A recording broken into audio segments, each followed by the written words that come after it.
saat ini di Kepri ya, satu Kepri itu hanya ada satu rumah sakit yang memberikan pelayanan rawat inap terhadap pasien dengan gangguan jiwa atau ODGJ sebutannya. Nah, dari situlah kami kemudian mendapatkan arahan dari owner kami untuk kita buka pelayanan jiwa.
Terdiri dari kelas VIP.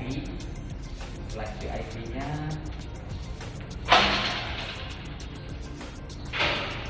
kelas VIP pengumumannya bisa ada satu orang. Nah, kedua lengkap persediaannya, ada tempat tidur, ada sofa, kemudian ada televisi. Ini yang ruangan untuk bisa ditunggui oleh si keluarga pasien. Kemudian ruang kelas 1 mempunyai 2 tempat tidur. Masing tempat tidur. Ini kelas 1? Kelas 1 ini 2 tempat tidur. Tempat tidur. Ya. Oke.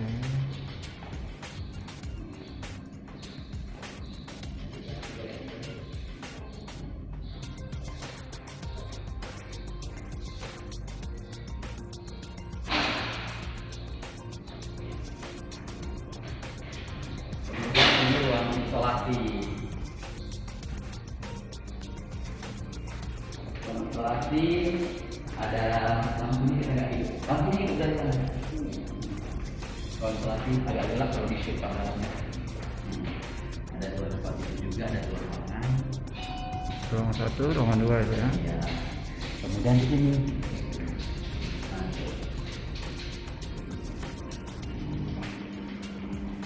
kelas 3 kita ada untuk laki-laki, ada untuk perempuan. Kelas 3 di 4 kamar. Bukan 6 tempat tidur. Oh, 6 tempat sebenarnya. tidur ya. Nah, 6 tempat tidur. Cuma kita masih setting yang 4. Ini untuk yang Untuk kelas 3. kelas 3 laki-laki ini. Laki-laki dan Oh, yang perempuan. 6 semua ya Pak ya, Tan, ya? 6 semua. Tempat tidurnya masih di luar. Oh, mereka nggak pisah, nggak ada sekat gitu Pak ya? Iya. Maksudnya? Oh, enggak ya, kalau 3 ya. Oke. Dan ruangannya tidak mengganggu untuk pasien ruang lain karena kan pintunya pintu tersendiri.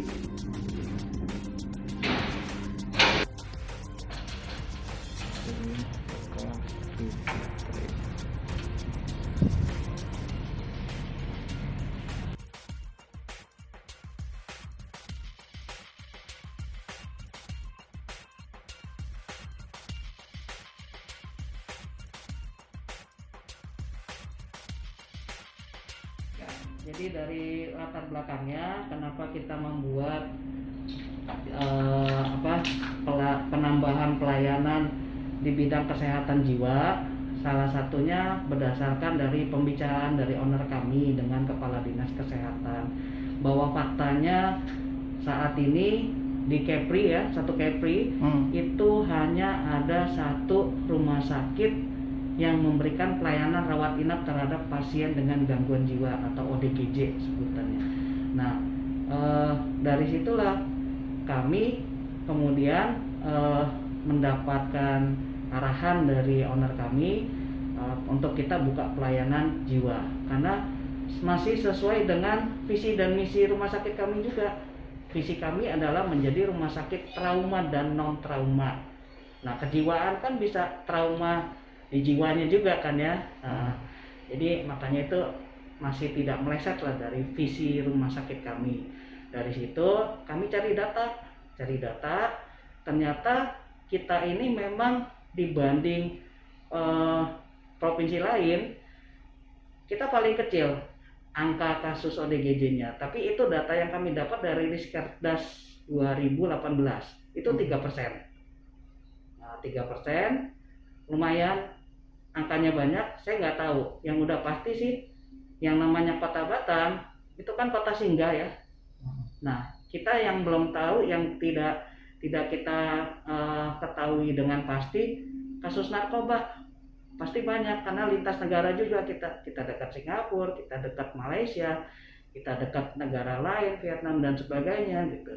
Itu tidak tertutup kemungkinan penambahan kasus pasien adiksi dari kasus obat, narkoba dan sejenisnya itu tambah hari akan tambah banyak gitu.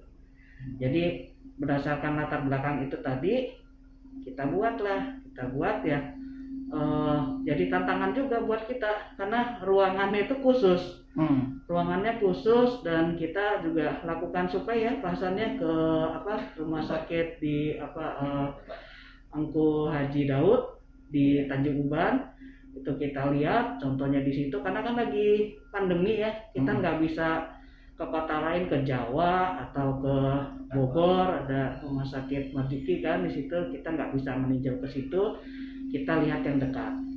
Nah, pertama kesannya kok kayak penjara ya, tralis seperti itu.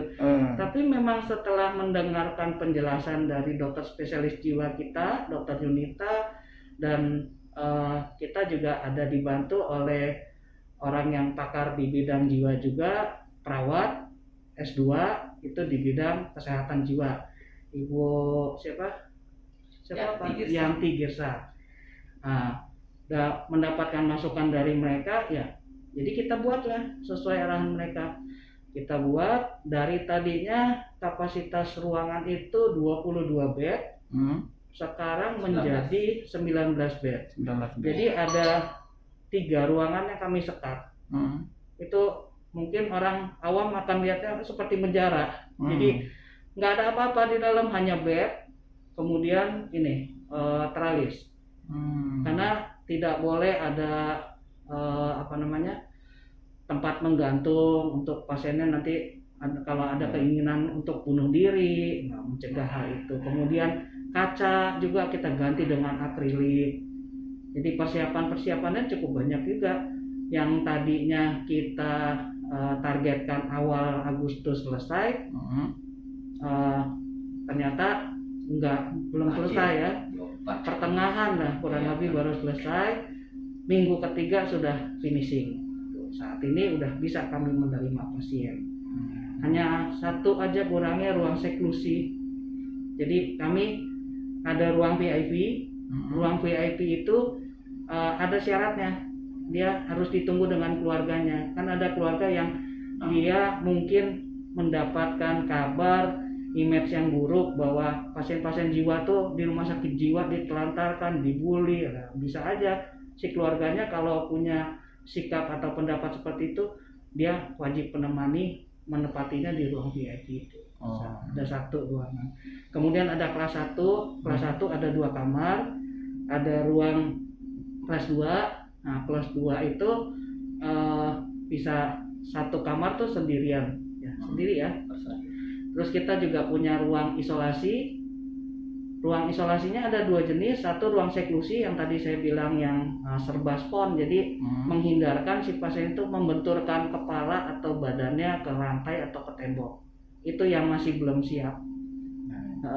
Kalau ruang satu lagi, ruang isolasi, ruang restraint namanya. Jadi tempat pasien yang masih ngamuk-ngamuk itu diikat. Ikatnya juga bukan dengan borgol yang bikin tangan lecet-lecet ya, tapi menggunakan kain yang lembut ya dia terikat kanan, kiri, atas, bawah, terikat semua, kemudian oleh dokter diberikan terapi obat. Jadi ya pengorbanannya ada juga, tapi mudah-mudahan hasilnya juga ada. Dan saya tujuannya, kalau owner sendiri kan memang berkecimpung di dunia sosial, jadi mudah-mudahan ini bisa bermanfaat banyak buat masyarakat di Kota Batam. Dan angka kejadian pasung, saya dengar-dengar juga kabarnya isunya masih ada berapa pasien yang dipasung. Mudah-mudahan itu juga angkanya bisa kita buat 0 atau kita kurangkan gitu. Karena kalau menurut penjelasan ini, sayang hari ini narasumbernya harusnya ada satu lagi, ada Dokter Junita, spesialis jiwa kita. Jadi dia ada menyampaikan orang dengan penyakit jiwa atau orang dengan gangguan jiwa ODGJ itu bisa terkontrol, stabil. Hanya dia continue minum obat, continue untuk konsultasi gitu. Jadi jangan sampai misalnya contoh tadinya dia punya waham besaran, atau dia termasuk yang apa ya, kemarin dokter Nita, saya agak lupa juga nih, ilmunya udah lama saya dapat ya. Manik ya, yang tipe manik itu dia ada dokter ini cerita dokter Nita. Jadi tiba-tiba nanti dia beli apa-apa traktir orang, udah selesainya dia ngadu, ya Allah, saya barusan ngerasanya saya kayak orang kaya, saya traktirin tuh orang-orang semua, udahnya duit saya habis, saya nyesel katanya. Nah itu nanti dengan dikasih obat, insya Allah nanti bisa ada perbaikan, berkurang lah kasusnya gitu. Tapi pertanggal 24 Agustus kemarin kita sudah bisa menerima pasien? Sudah. Pertanggal 24 kita sudah bisa menerima pasien, baik pasien BPJS maupun pasien umum. Dan dokter yang kita pekerjakan sudah punya SIP. Jadi bukan kita berpraktek tidak ilegal ya, kita prakteknya legal. Ada satu dokter? Ada satu dokter yang nanti dia berpraktek setiap hari Jumat dari jam 5 sampai jam 8 malam. Kemudian hari Sabtunya dari jam 9 sampai dengan jam 14. Jadi yang hari Sabtu agak panjang dia. Kalau misalnya pasiennya ramai juga mungkin bisa dimajukan, karena dia dari hari Jumat dia praktek itu dia stay di Batam. Jadi waktunya longgar. Ibu, untuk ruang pelayanan jiwa tadi berdekatan dengan ruang untuk pelayanan pasien yang lain, atau ada masih ada jarak. Ada jarak. Jadi kita itu ruangan rawat inapnya tuh ada 2 gedung. kanan kiri. Satu gedung itu dibagi lagi dua los. Nah, dua los. Begitu masuk station, kalau yang ruang ranap 2 kita dulu sebutannya itu belok ke kanan ruang Asoka. Cuma karena ini khusus, kita bikin pintunya dari arah luar khusus untuk pasien jiwa. Jadi aksesnya beda. Tidak mengganggu artinya untuk keluarga atau pasien yang lain. Jadi masyarakat nggak perlu takut datang ke sini karena pintunya tersendiri, ruangannya tersendiri, terus penuh teralis. Jadi begitu masuk ada pintu kaca, di balik itu kan soalnya kan kita pakai AC. Nah, jadi nyaman lah ruangan rawat kita. Begitu masuk pintu kaca, sebelum masuk pintu kaca, di belakangnya ada pintu teralis. Menghindarkan orang-orang ini mendapat kunjungan dari orang yang tidak diinginkan, satunya. Menghindarkan juga orang-orang yang masih ada potensi untuk kabur. Nah, itu terhindarkan. Ya jangan sampai terjadi lah ya. Bu, artinya kita rumah sakit Sudarsono ini merupakan pertama kalinya rumah sakit yang di Batam memberikan pelayanan untuk kesehatan jiwa, Bu ya. Rawat jalan dan rawat inap. Kalau rumah sakit lain ada dokter spesialis jiwanya yang berpraktek, namun hanya rawat jalan. Nah, kita rawat inap, bedanya di situ. Dengan pertama kalinya ini ada kemungkinan dia akan membludak di tubuh pasien. Seperti apa nanti, Bu, dari kita sendiri kesiapan? Karena dengan 19 kamar kita nilai ini cukup atau seperti apa, Bu? Kalau itu kadar Allah ya, saya serahkan ke Allah. Ya kami intinya ya kami akan berusaha memfasilitasi pasien-pasien yang kita rawat inap di situ sesuai dengan kapasitasnya gitu. Ya walaupun tadi katanya takutnya bludak gitu kan ya, ya tetap sesuai kapasitas. Kan misalnya kapasitasnya kan 19 tuh fullnya, yang nggak kita masukkan 40 gitu. Tetap masih selektif juga gitu. Dengan satu dokter yang ada sejauh ini masih kita nilai insya Allah cukup untuk bisa ini, Bu ya. Ya. Karena nanti dia tidak bekerja sendiri tapi bekerja tim, dibantu oleh dokter gawat darurat kami, dibantu oleh perawat yang memang khusus ditugaskan di ruang pelayanan kesehatan jiwa tersebut, dan sudah mendapatkan pelatihan juga dokter dan perawatnya. Kalau ruang rawatnya perharinya kita sama dengan standar tarif pelayanan pasien yang lainnya, nggak ada misalnya lebih mahal karena ada teralis juga. Sama tarifnya, masih terjangkau lah.